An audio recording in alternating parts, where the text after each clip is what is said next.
Mirë, jemi kthyer në studio pas këtij shënimi të redaksisë son. Atëherë Muça, duke patur pak edhe eksperiencë në këtë drejtim. Disa biznesmen kërkojnë që të privatizojnë klubet, por duhet thënë që edhe ata që i kanë privatizuar nuk është se kanë bërë mrekullira, apo jo?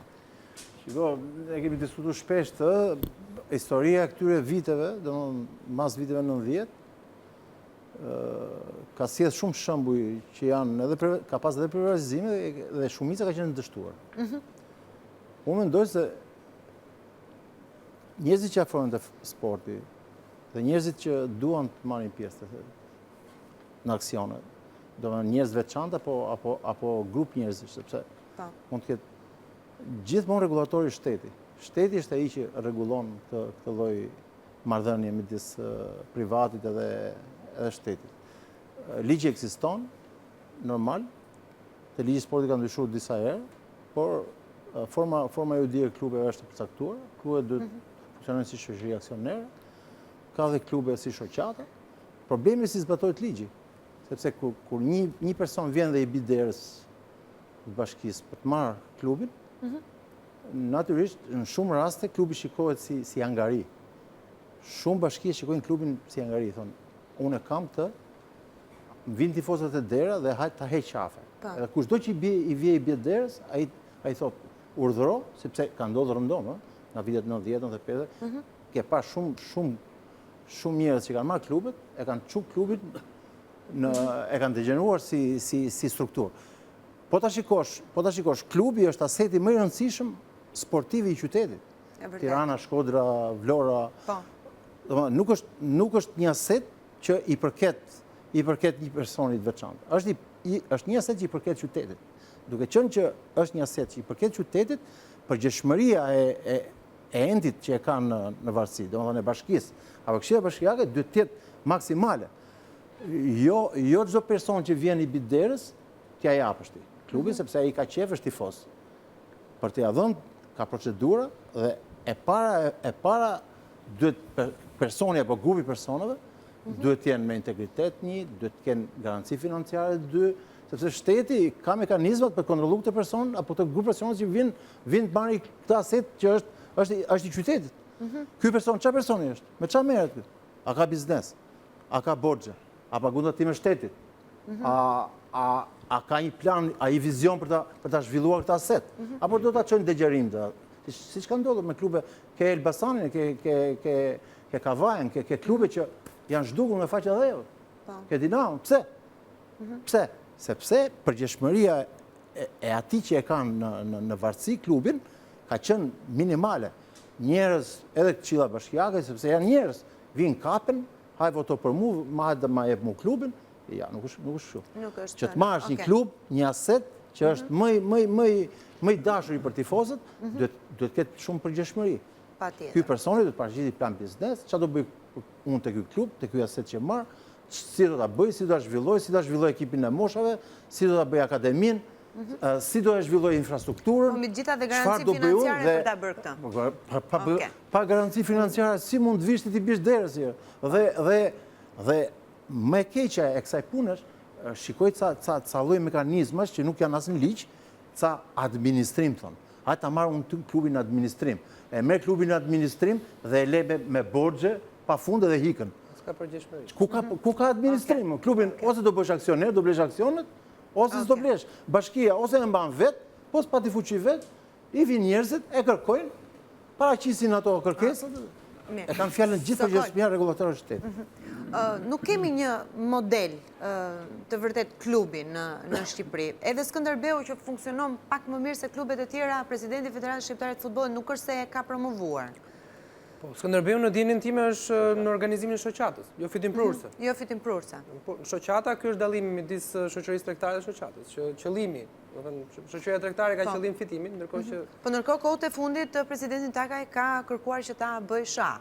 Po se nga përvoja, më thënë, përvoja e këtyre viteve, të ardhura tani është e vështirë, sepse në një shoqat jo fitimprurse duhet që gjitha të shkojnë për shoqatën. Duhet gjitha dhe ai nuk merr asgjë mbrapsht nga investimi që ka bërë deri tani. Paktën sipas logjikës shoqatës. Megjithatë, unë jam dakord me profesor Çimin që këtu nuk mungon, domethënë, legjislacion. është ligji për sportin e 2005, që ripar disa herë. Po. Ka një vendim se si bëhet Si zbatohet ligji është puna. Problem, si në të gjithë fushat jetës është problem zbatimi, jo çështja e mungesës së legjislacionit.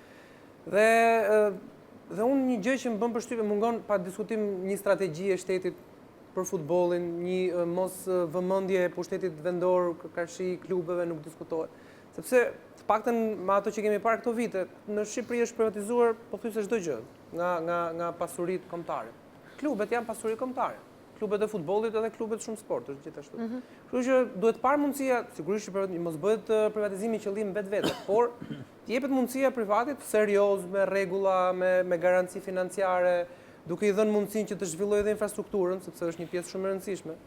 Duke filluar që nga fushat, po nga terrenet sportive, nga akademitë, nga ekipet zinxhirit, gjithçka me radhë. Dhe unë çuditem se nuk ekziston një dëshirë dhe vullnet i tillë.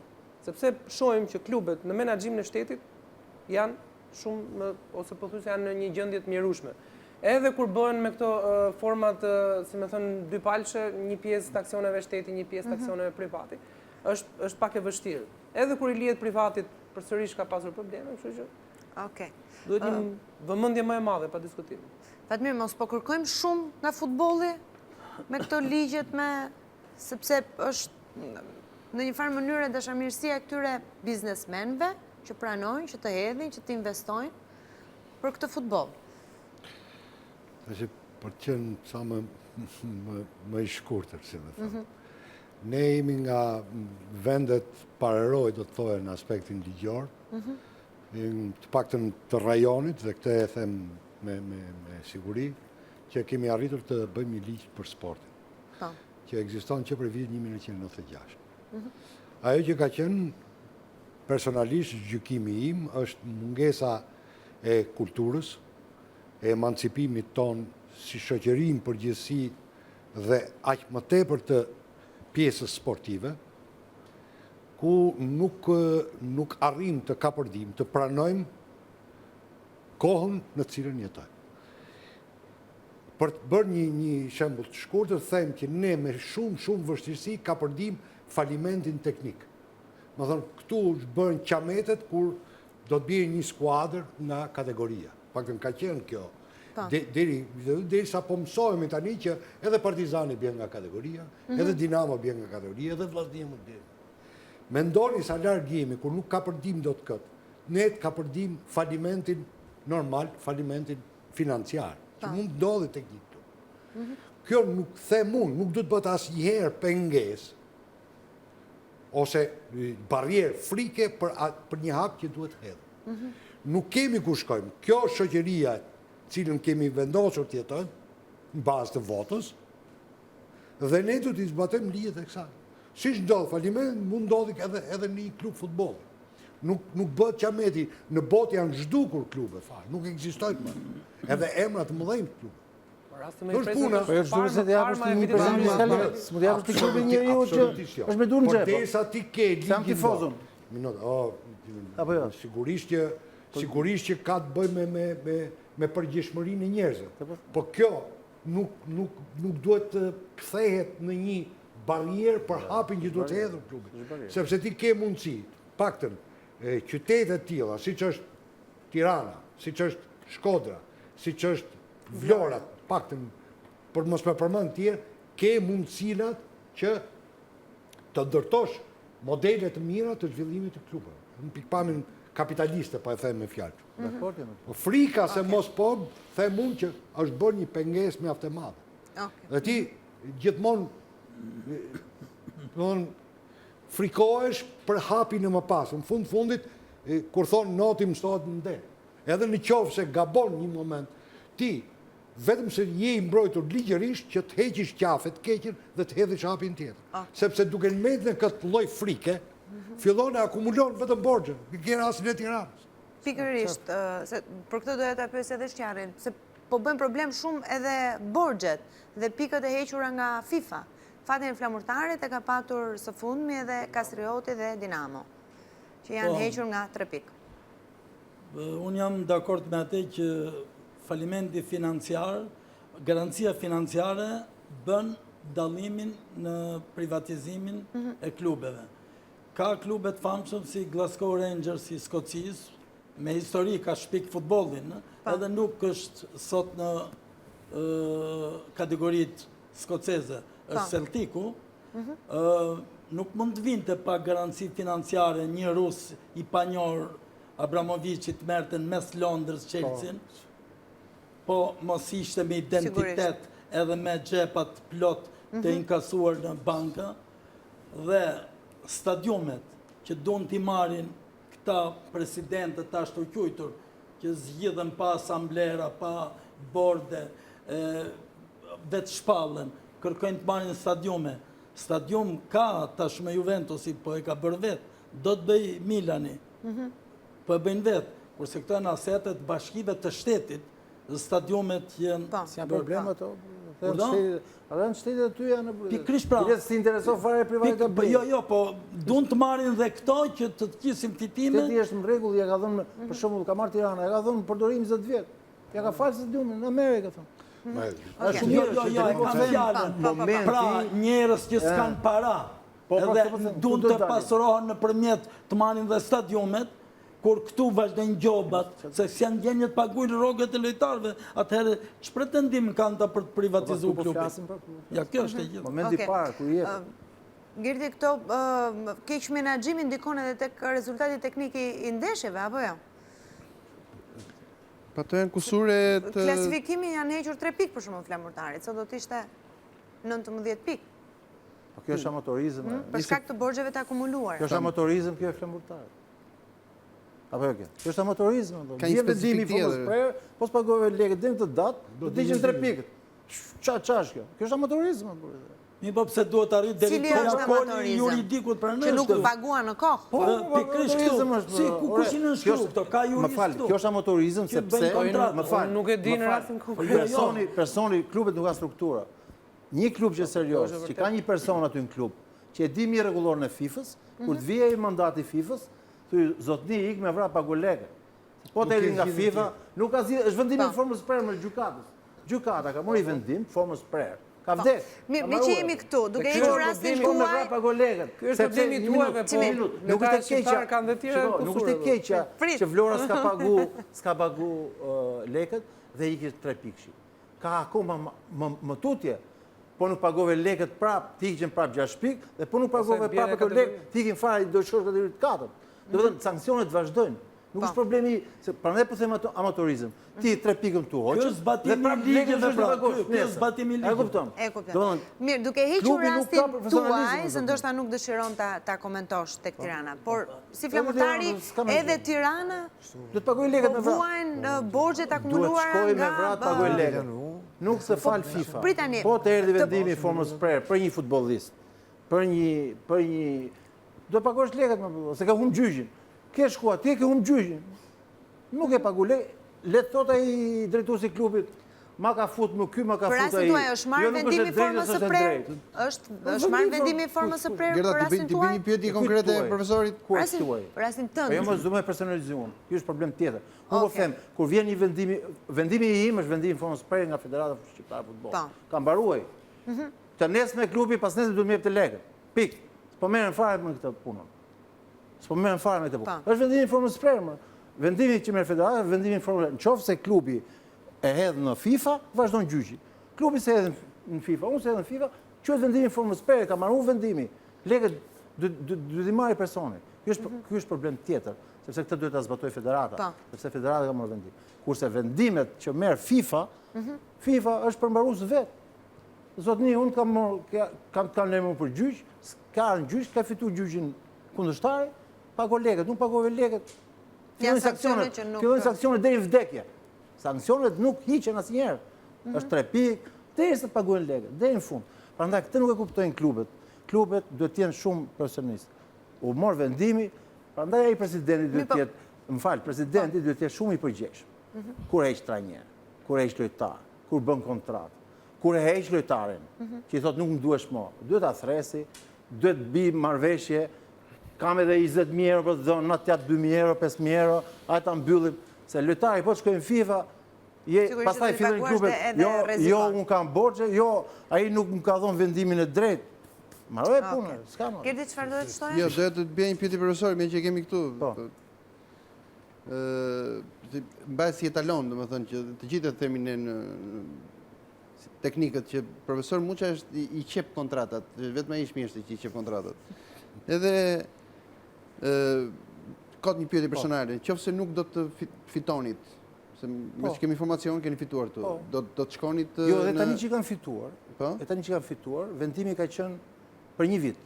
Ma ka dhënë federata. Unë kisha për 3 vjet për ta marrë kontratë. Dhe unë nuk e kam humbur FIFA sepse nuk dua ta vazhdoj për 3 vjet. Më mjafton ajo që më ka dhënë për 1 vit federata. A kupton? Pa ish vendimi formës prerë. Federatat nesme, pas nesme, i të çoj klubit shkresën i thot, zotni, humbe gjyqin, çoj lekët trajnerët në shtëpi. Po nuk i çove lekët, këtë vitin tjetër nuk regjistrohesh për në kampionat. Pik. Okej. Nuk është punë e çimit. Pse të vi FIFA këtu? Federatat për vendimet që janë këtu, duhet federata. Kurse FIFA, për vendimet që janë në FIFA, lojtarët e huaj, sepse ka e rregull, lojtarët e huaj nuk e hedhin këtu. E hedhin direkt në FIFA. Kupton? Nuk e kanë si detyrim. Kur lojtarët shqiptar, trajnerët shqiptar kanë detyrë ta hedhin këtu të parën. Okej. Qoftë se janë të kënaqur këtu edhe në FIFA. Por e kanë fjalën që klubet duhet të jenë shumë përgjegjshëm dhe presidentët. Borxhet janë ata kur vjen gjyqi për në FIFA nuk shkojnë. Kuptoj. Dhe kur i vjen vendimi, thonë, Është e si se vërtet. vendimi drejt, na e futën. Okej. Është e vërtet që i ke ofruar Tiranës që të paguash vetëm për ato 2 muaj? Një tip që në fillim fare? I kam kërkuar vetëm rrogën që kam punuar. Dhe prapë tani kam fitu, kam 40 milion lekë për të marrë dhe Tirana, po të vinë nesër, më japi vetëm 3 muajt e rrogës, prapë ja kam falë gjithë. E po them kështu deklaroj kështu. E kam bërë atë vendimin ta dinë ata që mi kanë ato lekë. Unë i kam kërkuar vetëm lekë që kam punu. I kam thënë, më jepni vetëm lekët që kam punuar. 3 muaj. Dhe nuk ju dua asnjë. Kontrata ime është 3 vjeçare, është 150 milion për 3 vjet. Dhe unë po ta çoj në FIFA, më kam sigurt që e fiton. Pra Nuk e çoj prapë në FIFA. Atë që ka vendim që ka marrë federata, atë. Edhe prapë ato nuk i sjedhin, edhe prapë i kam lënë, edhe prapë. Okej. Sokol, lajm Ja, kë. këto janë klubet shqiptare. Këto janë presidentët që dalin dhe mburen, dhe këto janë klubet që janë profesioniste. Dhe nuk është prit se Tiranës do e vi Bushic, Ristevski, Ka ardhur Bush. Nikumana, Muça, prit, se të shtojnë. Se janë lojtarë që i kanë ikur dhe i kanë hequr dhe i kanë, asë kanë bërë, janë gjithë në vendime në FIFA, prit. Se Edhe se janë të mbartura. Se gjithmonë janë 1 deri në 2 vjet vendimet. Nga viti që i hedhin, sepse ka shumë vendim. Prit, kur vinë borxhet tjera. Ty Gilman të kanë borxhet e Tirana ose në ndonjë ekip Do me ditë tjetër? futbollistë për borxhet. Keqën dhe Flamurtari. Jo, dhe me thonë, Vllaznia. kam pas një kontratë, dhe me thonë një borxhe me Tiranë, por të shi që erdha, kena arrit një marrëveshje që... Dhe ke gjetur një rrugë të mesme si një pune, rrugë si që ka mesme, por ofruar. një pjesë më kanë paguaj, pjesë e kam falë dhe është afshi borxhin. Është i vetmi, Shqipëria është i vetmi vend që futbollistët nuk kanë kulturën të kenë agent. Sepse agenti juridik e mbron edhe futbollistin dhe trajnerin, sepse ai di ligjet, ai di përpiloj kontratën, ai di të komunikoj me klubin, s'po ka trajneri lojtari, ata e shkojnë në shtëpi, është profesionist. Por është i vetmi vend në Shqipëri ku nuk funksionon agenti i FIFA-s. Nuk kanë kulturë futbollistët dhe futbollistët tanë digjen, nuk marrin paratë, nuk Okej, Sokol, si mund zgjidhet kjo shkurt, shumë shkurt se jemi në fund fare të rubrikës. marrin agent. Të marrin, jo, trajnerët dhe lojtarët. Si do zgjidhet këto lloj ngërçesh që janë në Ngërçet klube. është, domethënë, ai që është debitori në rast të konkret klubet duhet bëjnë pagesat. Kjo është zgjidhja më e mirë absolutisht, sepse nuk ka, është e vërtetë ajo që nuk ka shpëtim. I ka ardhe punë Kastrati Tiranë, ka ardhe, është e mbaruar. Tash ajo është bërë gabim apo s'është bërë gabim rasti Kastratit, mund të jetë gabim, po tani nuk ka më çështje morale, tash është bërë. Tani është thjesht çështje pagesë, ndryshe penalizohet. Në të kundërt, edhe Tirana si të gjithë ekipet e tjera si Klubi nuk ka qenë profesionalisht i nuk aftë ka strukturë. për të ditur Klubet në që Shqipëri një nuk kanë lojtar që struktura merret për një duhet gjë pagojë zhvillimin e lojtarit. Klubet në Shqipëri nuk kanë strukturat minimale që duhet i ketë një shoqëri. Nuk kanë struktura, nuk po flas për jurist, po. Unë nuk di, domethënë, shumë pak klube shef që të ketë një sponsor në panell. E vërtet. Po të ketë. Mirë, ndoshta duhet presim dhe pak që të funksionojë dhe kjo. Mirë, kemi mbritur në fund të rubrikës sportive edhe për këtë mbrëmje. Unë dëshiroj të falenderoj në veçanti Shkëlqi Muçën, që ishte kënaqësi që ishim përsëri së bashku në rubrikën sportive. Dhe më kënaqësi këtu. Sokol Gjoshin, Gilman Likan, sigurisht Ahmet Sharrin, Gert Haxhiun dhe Ja, prit, e kam menduar, pat mirë Mnerin, se bra D'Artagnani vetë, po në fakt kam D'Artagnanin për balë, Sokol Jarecin. Faleminderit që ishim përsëri së bashku, por unë dëshiroj t'ju njoh edhe me ndeshjet e javës 20, fundjavën e ardhshme, Laçi Tirana, Partizani Flamurtari, i cili do të transmetohet drejt për drejt në ekranin e televizionit shqiptar, Teuta Vllaznia, Skënderbeu Kuksi dhe Bylis Partizani.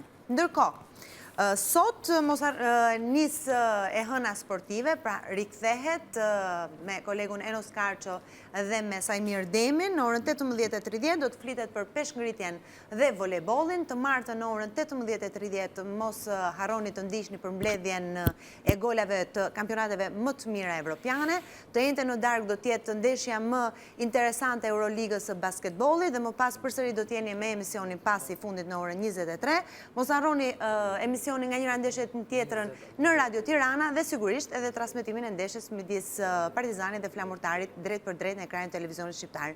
Ne do të takohemi përsëri të dielën e ardhshme, deri atëherë kalofshi sa më bukur.